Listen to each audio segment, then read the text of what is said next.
everybody, I am going to do the unboxing of this Empathic Wisdom Card Oracle deck. I got this on Kickstarter. It was my very first Kickstarter that I ever backed, and I was so excited to get it. I'm really excited to see what the art looks like on the inside. I saw a few of the cards during the Kickstarter campaign, and it looked like it would be totally perfect. For some reason, it reminds me of like Picasso paintings, and I don't know if that's what the artist was going for, but that's what it makes me think of. And it's supposed to be really great for doing therapeutic work as well, so I thought this would be a really good deck to have. I'm not even sure if this is available anymore. I don't know if she's going to be doing a second edition of it, or if, you know, this was like a once and done thing, or even if she has any more available. I'll see if I can find out that information, and if so, I'll put it in the description box or do a little blurb either during my flip through or at the end of the video. So first of all, I just want to say that it came in a really great box. I know I complain a lot about Amazon. They do such a horrible job these days of shipping any kind of decks or books, and I usually end up getting some either dented or crushed corners. But the artist really packaged this one so nicely, because not only did it come in this big hefty cardboard box, but it had this foam wrapped around it, so nothing was gonna happen to these cards. Like, she really took great lengths to make sure that they wouldn't get smashed, and I appreciate that. So I kept the packaging because I think it's really important. I wish everybody would ship their tarot decks and oracle decks and even books in cardboard boxes. Okay, so the box itself, I'm really happy to say, is a good sturdy box. Another thing that I usually complain about on my unboxing videos is that the boxes are really cheap, flimsy tuck boxes typically. But this one is really, you know, the heavy kind. I don't know what it's called when they fit inside of each other, but I'll show you after I open it. So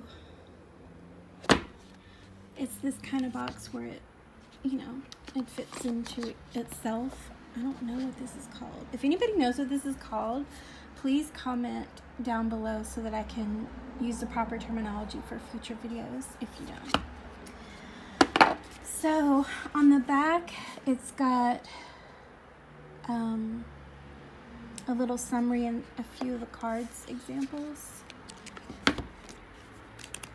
She did provide a link to all of the Kickstarter backers with like a digital version of a little white book, I guess you'd say, but it was very brief and I couldn't properly access it. You had to have Scribed, which I think is an app that you can download, and I didn't have that, so I wasn't able to print it or even really read it properly. It's like it would give you like a preview of what it was. Like, you could see it was just a few pages, but you couldn't really read it, or at least I couldn't on my end, and I wasn't able to print it out because I thought, well, I'll just print it out, but maybe I won't need it since it came with this little pamphlet.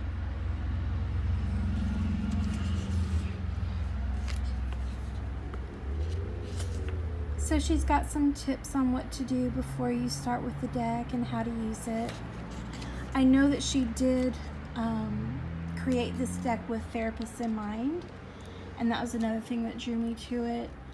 It's also something that you can use for yourself for, I guess, self-reflection, journaling, things like that. You can do 1 card pulls, 2 or 3 card pulls, or do a group of cards.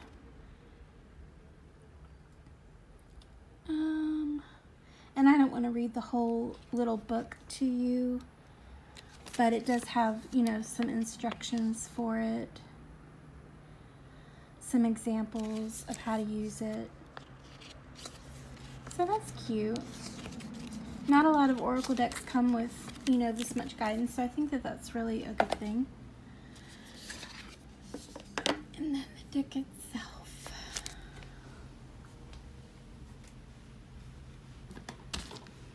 So I don't know why I love this art so much, but when I first saw it, it just really spoke to me. I mean, I guess I usually get decks that only the art speaks to me. That's what usually draws me to it. But also the concept was good too. So let's just flip through these, and I may or may not speak depending on what we find. And if I don't speak, then I'll see if I can find out that other information for you and add it to it. So we have, I'm feeling ashamed. I'm feeling regretful. I'm feeling accepted. I'm feeling playful. I'm feeling irritated. Okay, so these so far are just basically statements of feelings. I don't know if the whole deck will be like that or not.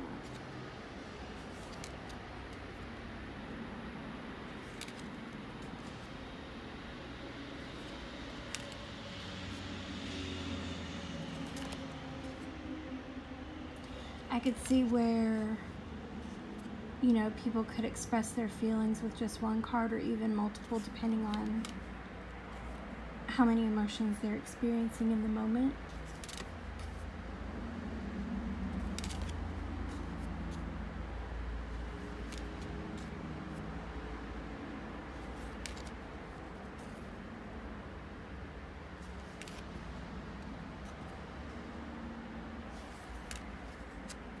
The cards themselves are a little bit bigger than, say, what a tarot card would be.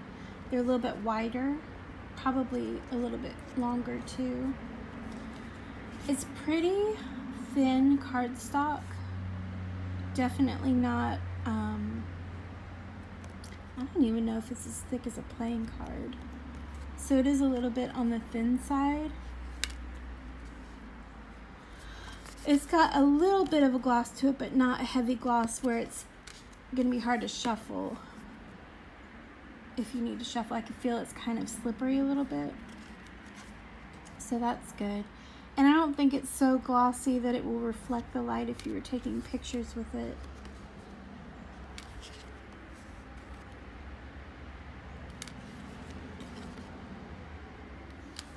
I think this would be probably good for in a therapeutic situation where, you know, you want people to identify how they're feeling. They can just kind of flip through and pick the cards that they identify with, so that can be kind of a jumping off point for conversation in therapy.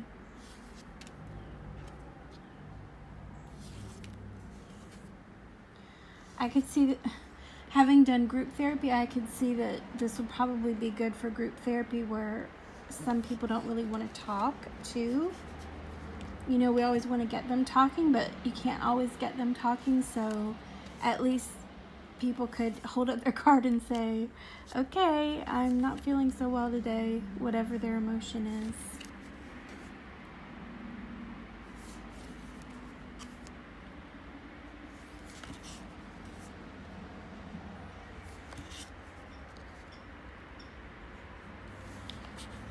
Also, for people who have a hard time just putting their emotions into words, this might give them some literal help with that.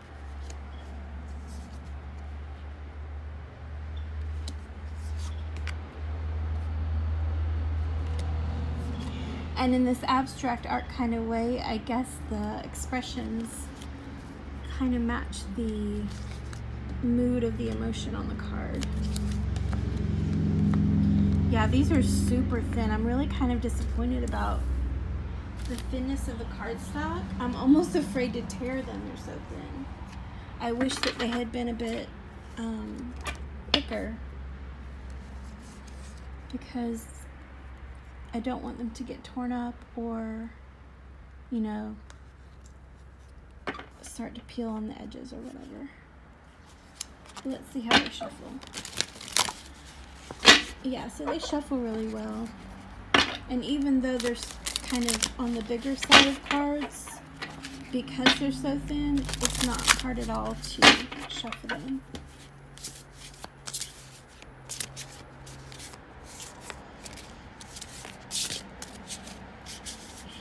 So yeah, now that I'm actually seeing them all in the flesh, I don't know how much I would use these for myself. I think they're definitely more something that I would use in a therapeutic setting, or if I wanted to do some kind of journaling where I wanted to be inspired by the artwork as well, maybe. I don't know. But I'll see. I will try some of the suggestions and prompts that she uses to determine if I like these, like for me, for something that I could use as a reader or a therapist.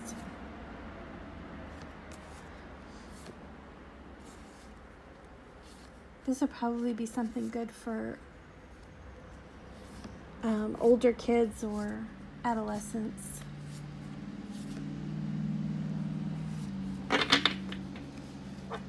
So yeah, I still really love the art though. I think it's such a cute idea. And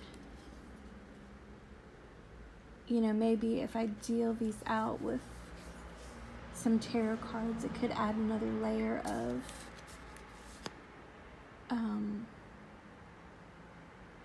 I guess adding a layer of emotion to the overall feeling of the spreads. But yeah, let me know what you think in the comment box if you like these or if you don't like these, if you think you could see any benefit of using these or not, or if you can think of some other ways that I might be able to use these cards, because I think they're so super cute. Thanks for watching.